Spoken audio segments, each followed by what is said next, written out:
What up? Say Stoke G. Back with another topic, back with another video. So you guys see the thumbnail, you guys see the title, so we're gonna get right into it. But first, admin notes. Thanks again to all the subscribers that subscribe to my channel. I endeavor to keep pushing videos out to give you leverage to better sales. Let's get into it. So this title is inspired by a person that commented on one of my videos recently. I want to say he is a subscriber. I'm not exactly sure, but I'm not going to say his name, and I'm not going to say in its entirety what he made in that comment on that video. But it was the video was it was talking about finance to a certain degree, right? And basically what he was saying, we went kind of like back and forth a little bit on comments or whatever else, which I normally don't do. You know, to get a point across, I normally comment maybe once, of course, maybe twice, and then after the person comments again, if it seems like the person's still not getting my point, then I just let things go. You know what I'm saying? Because I'm not gonna go back and forth with a commenter. Like, it doesn't make any sense to me. You know what I'm saying? We even know each other. But what he was telling me was that that I should have had more than a year's worth of savings in my account when I lost my job last year when I got furloughed. Basically, he was saying that I should have had a living expense savings that should have been more than a year. It wasn't enough, right? And I normally I don't comment on comments like that. You know what I'm saying? I do try to comment as much as I can on video because I want to be respectful of my subscribers and folks that took the time that made a comment on my videos. You know what I'm saying? I know a lot of folks that watch my channel for years now understand that, like, at one point I never missed a comment. I don't care if it was bad or good. You know what I'm saying? But recently, because I've grown so much, I have to pick and choose to a certain degree what comments that I choose to respond to. So if you commented on one of my videos lately and I didn't respond to you, my apologies. Blame it on my heart, not my mind. You know what I'm saying? I mean, on my mind and my heart. So I made a comment back to him on that comment, and I said, that doesn't make sense to me to have more than a year's worth of living expenses in a savings account. If I had more than enough of a year's worth of savings, I would take the rest of the money that I had left over that I could spare and put into investments. That's what I've been taught, and that's what I read up on, and that's what I believe is best suited for my extra money outside of a year, right? And let's be very clear, man. Let's be extremely clear. How many folks you know that are able to lose a job regardless of how they lost their job, and they're able to literally sit down and not make any type of active income for an entire year, and they're able to pay every single bill without fail, to include the extra money they had left over for whatever, you know, it's for savings and some other things. You know what I'm saying? Most folks can't do that. Most folks barely got a month worth of savings. Now, what I will say is that I have multiple savings accounts, you know what I'm saying? But the two main ones I have is my emergency fund, which I'm not gonna say how much is in there, but it's a lot. And then I have my living expenses savings account, meaning that if I lose a job, I have savings that's able to secure a lot of my bills, if not all my bills, for months on end. You know, until I'm able to get another job. And like I said, we was going back and forth in the comments and everything, whatever. And I was like, and he still was adamant about having more than a year's worth of savings. I'm like, man, this is, and like I said, it doesn't make sense to me. You know what I'm saying? If you're a financial advisor, please comment down and let me know if he makes sense for like having more than a year's worth of savings, living expense savings, right? But this intrigued me so much that I actually put it to ChatGPT, and I asked ChatGPT, is it viable, or does it make sense for a person to have more than a year's worth of savings, right? Now, I didn't specify emergency fund. I didn't specify living expense, anything like that. I just said just normal savings. Should you have more than a year's worth of living expenses, right? You know what I'm saying? I didn't say living expenses, but I think ChatGPT understood what I was talking about. I said something to the effect like, if I lost a job, should I have more than a year's worth of savings? And ChatGPT came back and said, basically, no. It said exactly what I thought, and I put this in everything. You know what I'm saying? I should have took a screenshot of it. It said literally whatever that more than a year's worth usually is not necessary. You should have the rest of your money invested in stocks and other investments, which will help your money grow faster than a savings account. Now, most folks understand that most bank savings accounts don't have no interest to a certain degree. You know what I'm saying? What I mean by that is that like you can have money in a savings account and it barely grows. You know what I'm saying? You barely have $100 left over the very next year after you put money in there. As for like the growth, you know what I'm saying? I'm talking about like putting money into an account and you actually literally see the interest build on it. So you put $100 in there, depending on if it's an interest bearing account, that $100 may turn to, I don't know, maybe 1,000 over a certain period of time, maybe a year, maybe a year and a half. But your normal savings account at a bank normally doesn't have any type of I think what the terminology is for. Basically, you will not see any growth on that account. Basically, it'll stay the same for the most part. There is some interest that builds on that account, but you can have that savings for years and you'll barely see anything grow in that account. That doesn't make any sense to me at all. I might as well have money under a mattress if I'm gonna do that. You know what I'm saying? But some of the things that ChatGPT told me when it came to the reason why it's not necessary to have more than a year's worth of savings. All right, sorry about that, y'all. Diva just wanted to see some dogs and went crazy.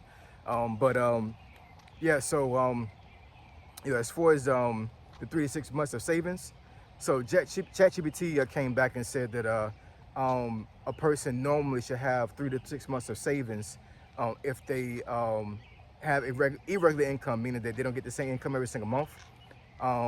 They are self-employed, so they're an entrepreneur.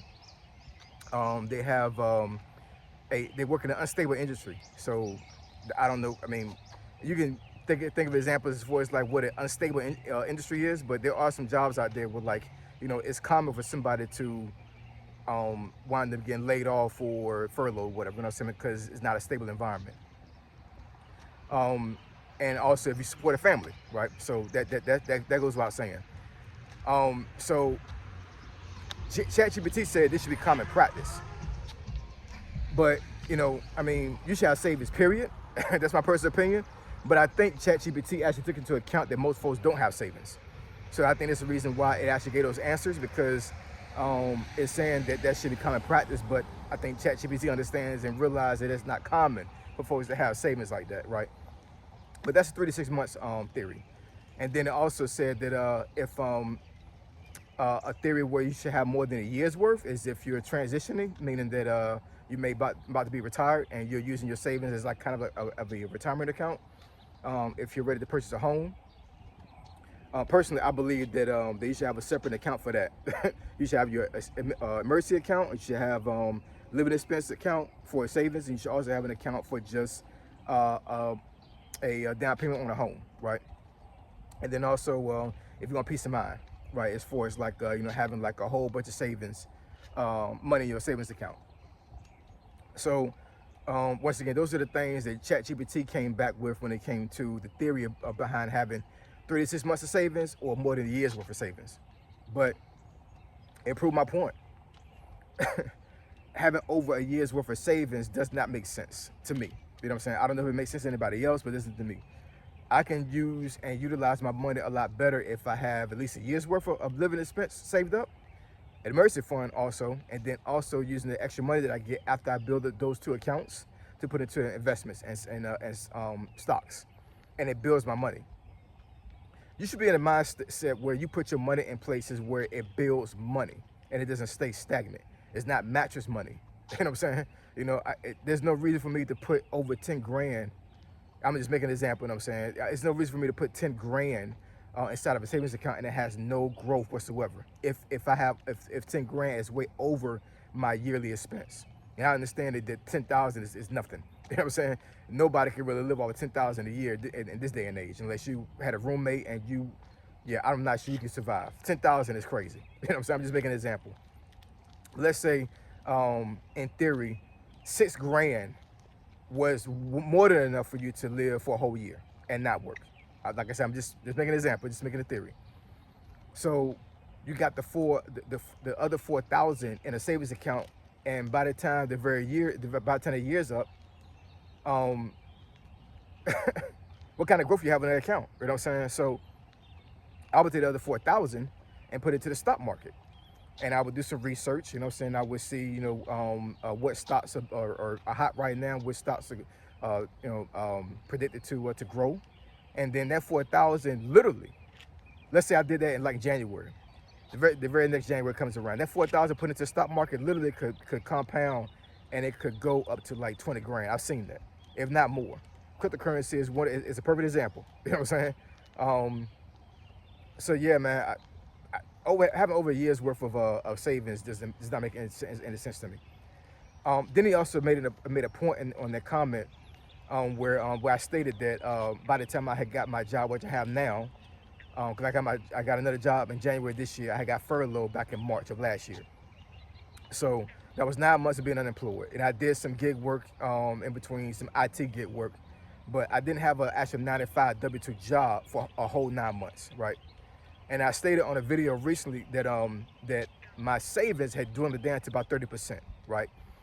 I'm not gonna say the number that I had initially, you know what I'm saying, but like when everything was said and done, and I actually made a calculation of what I had lost or used to sustain my family and myself, by the time I had got the new job I have now, my savings had went down to 30%. I only had 30% of savings left in that account. And he said, basically, he essentially said that was a problem. You know what I'm saying? He said, I stated that my savings went down to 30%. So you prove my point or something like that. You know what I'm saying? I'm just ad-libbing. No.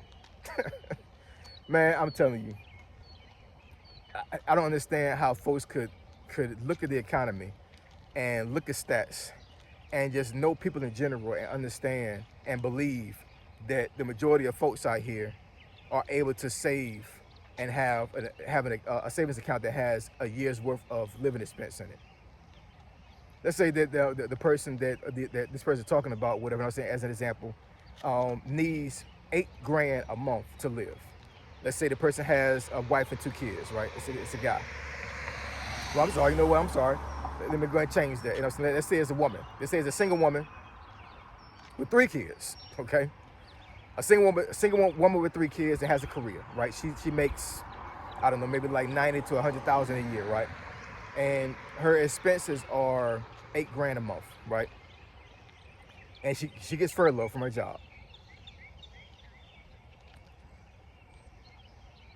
So it takes her, let's say, 6 months, right, to get back to where she was at before. You know what I'm saying? She probably get another job. Hopefully, it's paying her the same she was getting paid with her previous job, right? But in the meantime, she was able to sit down and take care of herself and her kids for 6 months without working, right? Is that a loss? You know what I'm saying? The savings, that's what the savings is for. You know what I'm saying? The savings is for things like that. You know what I'm saying? This lady did not have to work at all for 6 months. All she had to do was get her laptop or go to interviews or whatever and try to find work. That was it. Her kids didn't starve. Her kids, her lifestyle didn't change. Her kids' lifestyle didn't change. She kept her house. She kept a car. All of that. You know what I'm saying? Based off of the living expense she had, she was able to save a year's worth of living expense. And when she got furloughed, she was able to literally sit down for 6 months and not worry about nothing. That's enough. You know what I'm saying? That's enough. When you put more than a year's worth of savings in a savings account, in my personal opinion, it's overkill. Because I can literally take that money, put it into the stock market, and build on that money, right? Or the crypto market, or buy assets that makes money. You know what I'm saying? So I don't know, man. I don't know what his deal was when it came to that comment. You know what I'm saying? Maybe this is something that he was taught when he was younger. Not exactly sure. And I mean, and take this with a grain of salt, y'all. I'm not a financial advisor at all. You know what I'm saying?